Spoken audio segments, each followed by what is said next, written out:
राधे कृष्ण आप सभी को। जया एकादशी व्रत कथा। गांडीवधारी अर्जुन ने कहा, हे भगवान, अब कृपा कर आप मुझे माघ माह के शुक्ल पक्ष की एकादशी के संबंध में भी विस्तार पूर्वक बताएं। शुक्ल पक्ष की एकादशी में किस देवता का पूजन करना चाहिए तथा इस एकादशी के व्रत की क्या कथा है, इसके करने से किस फल की प्राप्ति होती है। भगवान श्री कृष्ण ने कहा, हे अर्जुन, माघ माह के शुक्ल पक्ष की एकादशी को जया एकादशी कहते हैं। इस एकादशी के उपवास से मनुष्य भूत, प्रेत, पिशाच आदि की योनि से छूट जाता है। अतः इस एकादशी के उपवास को विधि अनुसार करना चाहिए। अब मैं तुमसे जया एकादशी के व्रत की कथा कहता हूँ। एक बार देवताओं के राजा इंद्र नंदन वन में भ्रमण कर रहे थे।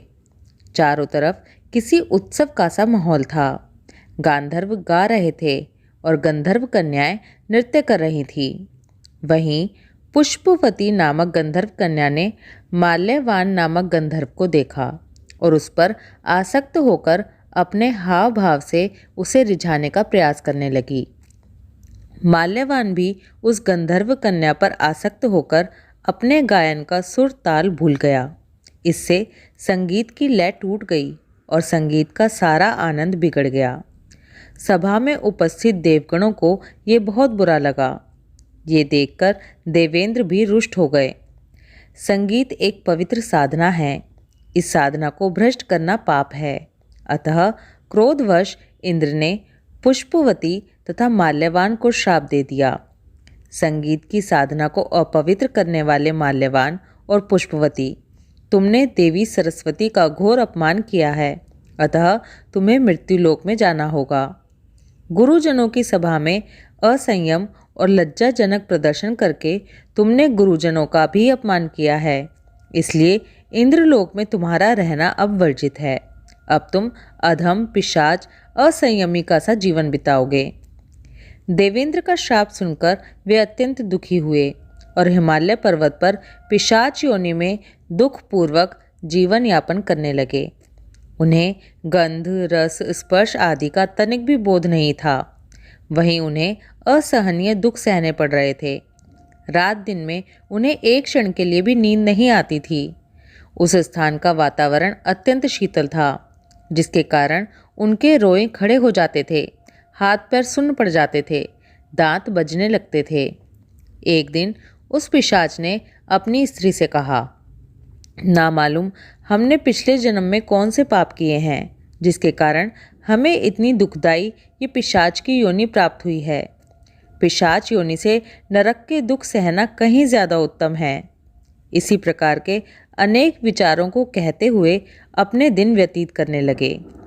भगवान की कृपा से एक बार माघ के शुक्ल पक्ष की जया एकादशी के दिन इन दोनों ने कुछ भी भोजन नहीं किया और ना ही कोई पाप कर्म किया। उस दिन मात्र फल फूल खाकर ही दिन व्यतीत किया और महान दुख के साथ पीपल के वृक्ष के नीचे विश्राम करने लगे। उस दिन सूर्य भगवान अस्ताचल को जा रहे थे। वो रात इन दोनों ने एक दूसरे से सटकर बड़ी कठिनता से काटी। दूसरे दिन प्रातःकाल होते ही प्रभु की कृपा से इनकी पिशाच योनि से मुक्ति हो गई और पुनः अपनी अत्यंत सुंदर अप्सरा और गंधर्व की देह धारण करके तथा सुंदर वस्त्रों तथा आभूषणों से अलंकृत होकर दोनों स्वर्गलोक को चले गए। उस समय आकाश में देवगण तथा गंधर्व इनकी स्तुति करने लगे। नागलोक में जाकर इन दोनों ने देवेंद्र को दंडवत प्रणाम किया। देवेंद्र को भी उन्हें उनके रूप में देखकर महान विस्मय हुआ और पूछने लगा, तुम्हें पिशाच योनि से किस प्रकार मुक्ति मिली, उसका पूरा वृतांत मुझे बताओ। देवेंद्र की बात सुन माल्यवान ने कहा, हे देवताओं के राजा इंद्र, श्री हरि की कृपा तथा जया एकादशी के व्रत के पुण्य से हमें पिशाच योनि से मुक्ति मिली है। इंद्र ने कहा, हे माल्यवान, एकादशी व्रत करने से तथा भगवान श्री हरि की कृपा से तुम लोग पिशाच योनि को छोड़कर पवित्र हो गए हो। इसलिए हम लोगों के लिए भी वंदनीय हो गए हो, क्योंकि शिव तथा विष्णु भक्त हम देवताओं के वंदना करने योग्य हैं। अतः आप दोनों धन्य हैं। अब आप प्रसन्नतापूर्वक देवलोक में निवास कर सकते हैं। हे अर्जुन, इस जया एकादशी के उपवास से कुयोनि से आसानी से ही मुक्ति मिल जाती है। जो मनुष्य इस एकादशी का व्रत कर लेता है उसने मानो सभी तप, यज्ञ, दान कर लिए। जो मनुष्य श्रद्धापूर्वक जया एकादशी का व्रत करते हैं वे अवश्य ही सहस्र वर्ष तक स्वर्ग में वास करते हैं। इससे ये भी पता चलता है कि संगीत की देवी सरस्वती का एक अलौकिक वरदान है। यह एक साधना है, एक विद्या है। उसमें पवित्रता आवश्यक है।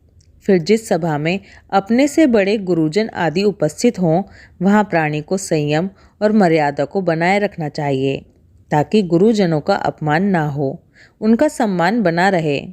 गुरुजनों का अपमान करने वाला मनुष्य घोर नरक का भागी होता है।